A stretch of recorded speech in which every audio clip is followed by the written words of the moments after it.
सभी भगवत प्रेमियों को हमारी राधे राधे। मानव जीवन का सर्वोत्कृष्ट फल सत्संग श्री भक्तमाल कथा के माध्यम से हमें मिलने जा रहा है। श्री भक्तमाल कथा के प्रधान श्रोता हमारे श्री प्रिया प्रीतम जी हैं। उनके श्री चरणों में प्रणाम करते हुए आइए आज के भक्त चरित्र का श्रवण करें। सचिव सुमंत्र। सोई जीवन सोई जन्म, सोई तन सफल सनाथ, अपनों कही जानत जिनहि, सत्कारत रघुनाथ। सुमंत्र जी का जन्म सूत कुल में हुआ था। अयोध्या सम्राट महाराज दशरथ के ये बाल मित्र थे, सखा थे और महाराज के निजी सारथी भी थे। उत्तर कौशल साम्राज्य के यही महामंत्री थे। इनकी सम्मति से ही महाराज राज्य के सब कार्य करते थे और सभी राज्य सेवकों के ये अध्यक्ष भी थे। यात्रा, विवाह, राज्याभिषेक आदि जितने भी व्रत कर्म अयोध्या में होते थे, उनकी पूरी व्यवस्था सुमंत्र जी ही करते थे। श्री राम अपने पिता के इन सखा एवं मंत्री को पिता के समान ही सादर देते थे।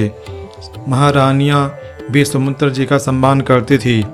गुरु वशिष्ठ जी से आज्ञा लेकर महाराज दशरथ ने सुमंत्र से सम्मति ली और श्री राम को दूसरे ही दिन युवराज पद देना निश्चित हो गया। सुमंत्र उस महोत्सव का प्रबंध करने में लग गए, किंतु दूसरे दिन प्रातःकाल महाराज बहुत देर तक राजभवन से निकले ही नहीं। सुमंत्र ही अंतःपुर में जाकर महाराज को जगा सकते थे। सुमंत्र भीतर गए। उन्होंने कोप भवन में भूमि पर मूर्छित पड़े हुए महाराज को और पास बैठी रोष की मूर्ति कैकेयी को देखा।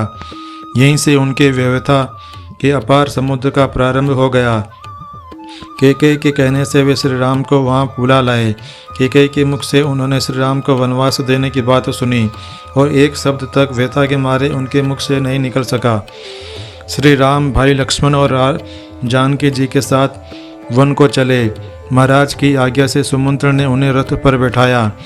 श्रृंगवेरपुर तक रथ आया। श्रृंगवेरपुर में गंगा तट पर श्री राम ने अपनी घुंघराली काली अलकों को वटके दूध से चिपकाकर जटा बना लिया। सुमंत्र का हृदय फट जाता था। उन्होंने महाराज दशरथ का संदेश सुनाकर श्री राम को लौटने के लिए कहा। श्री जनक राजकुमारी को वन के क्लेश बताकर अयोध्या चलने की प्रार्थना की, किंतु कोई फल न हुआ। श्री राम और वैदेही तो सदा से उनको पिता की भांति मानते आए हैं। आज भी वही सम्मान, वही आदर, वही संकोचपूर्ण विनय, किंतु कोई भी लौटकर साथ नहीं चलना चाहता। सुमंत्र ने बहुत प्रयत्न किया कि उसे ही वन में साथ चलने की अनुमति मिल जाए, पर ऐसा कब संभव था। सुमंत्र जी की दशा क्या हो गई। नयन सूझ नहीं सुनई न काना, कही न सके कछु अति अकुलाना। बहुत प्रकार समझा बुझाकर श्री रघुनाथ जी ने उन्हें लौटाया, पर सुमंत्र लौट न सके। वे बार बार लौट आते थे। केवट ने नाव चला दी। अयोध्या के जीवन धन वन चले गए। जब निषाद राज कुछ दूर श्री राघव को पहुंचाकर लौटे, तब उन्होंने जल से बाहर पड़ी मछली की भांति तड़पते सुमंत्र को देखा। साथ में 4 सेवक देकर किसी प्रकार उन्हें अयोध्या लौटाया। सुमंत्र की अंतर्वेदना का पार नहीं है। वे क्या मुख लेकर अयोध्या जाएं। पूर्ववासियों को, सेवकों को, महारानी कौशल्या को और महाराज को कौन सा संवाद सुनाएं। किसी प्रकार अंधकार होने पर वे नगर में गए। रथ राजद्वार पर छोड़कर भवन में प्रवेश किया। किसी प्रकार महाराज के पास पहुँचे। सुमंत्र का संदेश उन्होंने बहुत प्रयत्न किया महाराज को धैर्य देने का, किंतु उन्हीं का हृदय हाहाकार कर रहा था। उन्होंने संदेश के अंत में कहा, मैं आपन किमी कहीं कलेसु, जियत फिरेहु लेई राम संदेशु। महाराज दशरथ ने शरीर त्याग दिया। अयोध्या अनाथ हो गई। सुमंत्र धैर्य धारण न करें तो उनके हृदय धन श्री राम का साम्राज्य व्यवस्थित कैसे रहे।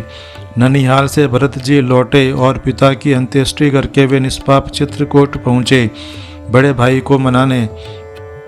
वहाँ से श्री राम की चरण पादुका ले आए। सिंहासन पर पादुकाएं प्रतिष्ठित हुई। सुमंत्र ने धैर्यपूर्वक व्यवस्था संभाल ली और वे 14 वर्ष उसे संभाले रहे। अंत में अयोध्या के स्वामी अयोध्या लौटे। श्री राम ने सुमंत्र को सदा पिता की भांति ही आदर दिया और सुमंत्र राम राज्य में भी उस साम्राज्य के महामंत्री पद पर प्रतिष्ठित रहे। आज के हमारे भक्त चरित्र का वर्णन इतना ही। कल हम एक नए भक्त चरित्र के साथ श्री प्रिया प्रीतम जी के समक्ष प्रस्तुत होंगे। आपको हमारी राधे राधे।